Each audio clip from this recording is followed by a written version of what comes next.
பச்சிளம் குழந்தைகள் கொல்லப்படுவதும் குப்பையில் வீசப்படுவதும் இன்றும் தொடர்வது பல்வேறு கேள்விகளை முன்வைத்திருக்கிறது. இந்த நேரத்தில் பெண் சிசு கொலையை தடுப்பதற்காக கொண்டுவரப்பட்ட தொட்டில் குழந்தை திட்டத்தின் நிலை என்ன என்பதை திரும்பி பார்க்க வேண்டியது அவசியமாகிறது. இந்த தொகுப்புடன் வைகரை வணக்கம் செய்திகள் நிறைவடைகின்றன. அண்மை செய்திகளுக்காக இணைந்திருங்கள் புதிய தலைமுறையுடன்.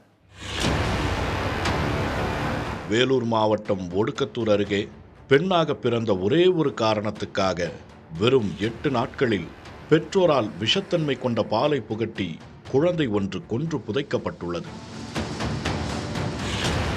தலைநகர் சென்னையில் சிஐடி நகரில் ஒரு பெண் குழந்தை குப்பையில் வீசப்பட்டது. செங்கல்பட்டு மாவட்டம் பெருந்தண்டலத்தில் பிறந்து சில மணி நேரங்களே ஆன ஆண் குழந்தை கட்டைப்பையில் வைத்து முள்புதரில் வீசப்பட்டிருக்கிறது. பார்த்ததுமே அள்ளி அரவணைத்து கொஞ்சத் தோன்றும் குழந்தைகள் கொல்லப்படுவதையும் குப்பையில் வீசப்படுவதையும் தடுக்க முடியாதா என்ற கேள்விகள் எழாமல் இல்லை. வளர்க்க முடியாத குழந்தைகளை தொட்டில் குழந்தை திட்டத்தில் ஒப்படைத்திருக்கலாம் என்கிறார் சமூக நலத்துறை அமைச்சர் கீதா ஜீவன். ஆனால் அதிமுக அரசு கொண்டு வந்த இந்த திட்டம் முழுமையாக செயல்படவில்லை என்று குற்றம் சாட்டுகிறார் எதிர்க்கட்சி தலைவர் எடப்பாடி பழனிசாமி. பெண் குழந்தைகள் கொல்லப்படக்கூடாது என்ற உயரிய நோக்கில் முன்னாள் முதல்வர் ஜெயலலிதா 1992 கொண்டு வந்த கனவு திட்டம்தான் தொட்டில் குழந்தை திட்டம். முதல் முறையாக சேலத்தில் அறிமுகப்படுத்தப்பட்டு பின்னர் தமிழ்நாடு முழுவதும் விரிவாக்கப்பட்டது. அரசு மருத்துவமனைகள் உள்ளிட்ட பொது இடங்களில் தொட்டில்கள் வைக்கப்பட்டன. வளர்க்க முடியாத பெண் குழந்தைகளை இந்த தொட்டிலில் விட்டுவிடலாம். இந்த குழந்தைகளை காப்பகங்களில் வைத்து அரசே பராமரித்தது. குழந்தையில்லாத தம்பதிகள் சட்டப்படி தத்தெடுத்துக் கொண்டனர். தொட்டில் குழந்தை திட்டம் அமலான பிறகு பெண் சிசு கொலைகள் வெகுவாக குறைந்தன.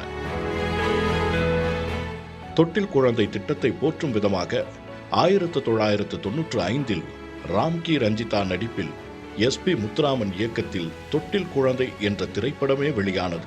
தமிழ்நாட்டில் மிகவும் பின்தங்கிய மாவட்டமான தருமபுரியில் 2002 முதல் 2008 வரையிலான 6 ஆண்டுகளில் 1129 குழந்தைகள் தொட்டில் குழந்தை திட்டத்தில் ஒப்படைக்கப்பட்டன. காலப்போக்கில் தொட்டில் குழந்தை திட்டத்தை மக்கள் மறந்துவிட்டனர். முக்கிய இடங்களில் வைக்கப்பட்டிருந்த தொட்டில்களும் மாயமாகின.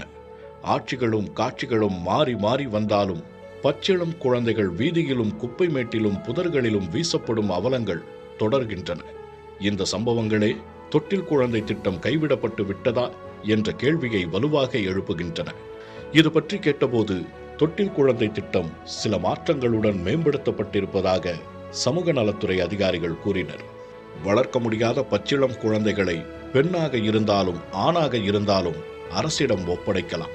ஆட்சியர் அலுவலகம், காவல் நிலையங்கள், அனைத்து அரசு மருத்துவமனைகள் மற்றும் ஆரம்ப சுகாதார நிலையங்கள் ஆகியவை குழந்தைகளை ஒப்படைக்கும் மையங்களாக செயல்படுகின்றன. கிராம நிர்வாக அலுவலர் உள்ளிட்ட அரசு அதிகாரிகளிடம் தகவல் தெரிவித்தால் கூட போதும், குழந்தைகள் அரசிடம் ஒப்படைக்கப்படும். இந்த நடைமுறை எளிமையானதுதான். ஒப்படைக்கப்படும் குழந்தைகள் மாவட்ட குழந்தைகள் நல குழுமம் மற்றும் தொண்டு நிறுவனங்கள் உதவியுடன் அரசு நேரடி கண்காணிப்பில் பிரத்யேக இல்லங்களில் பராமரிக்கப்படுகின்றனர். தொட்டில் குழந்தை திட்டம் மேம்படுத்தப்பட்ட வடிவில் செயல்பாட்டில் இருப்பதை அறிய முடிகிறது. அதே நேரத்தில் அது குறித்த விழிப்புணர்வு குறைவாக இருக்கிறது. பச்சிளம் குழந்தைகள் கைவிடப்படுவதையும் சிசு கொலைகளையும் தடுக்க மக்களுக்கு விழிப்புணர்வூட்டும் பணியில் அரசு தீவிரமாக ஈடுபட வேண்டியது அவசியமாகிறது.